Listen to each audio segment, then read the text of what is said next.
दोस्तों उम्मीद करते हैं कि एसआईपी के बारे में ज़रूर आपको जानकारी होगी।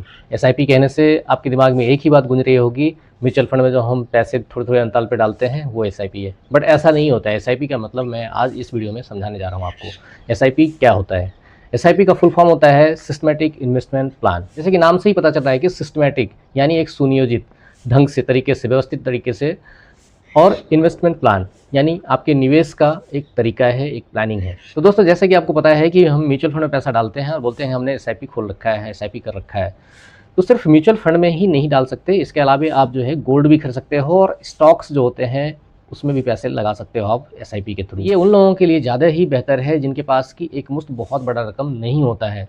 उनके पास छोटे से रकम होते हैं और वो इन छोटे से रकम से अपना निवेश करना चाहते हैं, शुरू करना चाहते हैं। तो दोस्तों आपके मन में ये सवाल जरूर आ रहा होगा कि आखिर ये एसआईपी काम कैसे करता है। दोस्तों इसके तहत क्या होता है कि आप रेगुलर इन्वेस्टमेंट करते रहते हो। इसमें इन्वेस्टमेंट का जो तरीका है वो दोनों तरीके से पॉसिबल है। एक तो बैंक मैंडेट के द्वारा आप ऑटो डेबिट का सिस्टम कर देते हैं, उसमें आपका पैसे निश्चित अंतराल पे कटिंग होते रहते हैं। दूसरा होता है कि आप मैनुअली उसमें आप अपनी एसआईपी को भर सकते हैं। तीसरा मार्केट की अस्थिरता से बचा के रखता है। रुपी कॉस्ट एवरेजिंग जो होता है वो भी इसमें फ़ायदा मिल जाता है, क्योंकि आप अलग अलग टाइम पे अलग अलग प्राइस पे आप जब किसी चीज़ को खरीदते हो तो आपकी प्राइसिंग जो होती है उस टाइम की अलग अलग मिलती है और आपका एक एवरेज कॉस्ट प्राइसिंग निकल के आ जाती है। दोस्तों अब इसके फ़ायदे क्या हैं? पहला फ़ायदा तो यही निकल के आता है कि आप डिसिप्लिन्ड होके आप अपना इन्वेस्टमेंट जारी रखते हो कंटिन्यूअस, क्योंकि बैंक मैंडेट के द्वारा या फिर आपका एक छोटे रकम देना पड़ता है, तो इसलिए जो है रेगुलर आप इन्वेस्ट करते रहते हो, लंबे समय के लिए करते ही रहते हो। दूसरा फ़ायदा ये है कि इसमें छोटे से रकम के साथ, छोटी सी राशि के साथ आप इन्वेस्टमेंट कर सकते हो। इसमें कोई बड़ी रकम की ज़रूरत नहीं पड़ती है।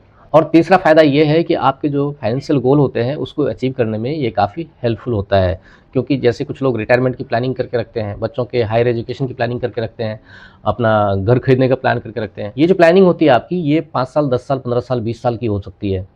तो ऐसे में क्या होता है कि आप इन गोल्स को जो है आसानी से आप छोटे से रकम को जमा करके, रेगुलर इन्वेस्टमेंट करके आप अचीव कर सकते हो। और चौथा फ़ायदा होता है इसमें कंपाउंडिंग का फ़ायदा होता है।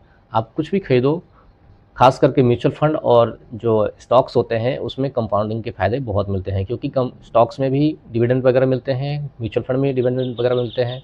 तो ये सारे जो है कंपाउंड होते जाते हैं और इसके साथ साथ क्या होता है कि आपके इन्वेस्टमेंट पे जो ग्रोथ मिलता है उस पर भी आपको इंटरेस्ट मिलते हैं, जो कि कंपाउंडिंग के रूप में जुड़ते जाता है। और इसका फ़ायदा आपको तब दिखाई देता है जब आप लंबे समय तक इसमें इन्वेस्टमेंट में बने रहते हो। दोस्तों इस वीडियो को देखने के बाद आपके दिमाग से ये डाउट जरूर क्लियर हो गया होगा कि एसआईपी बोलने से सिर्फ म्यूचुअल फंड नहीं होता है, बाकी इन्वेस्टमेंट में भी आप एसआईपी के थ्रू इन्वेस्ट कर सकते हो।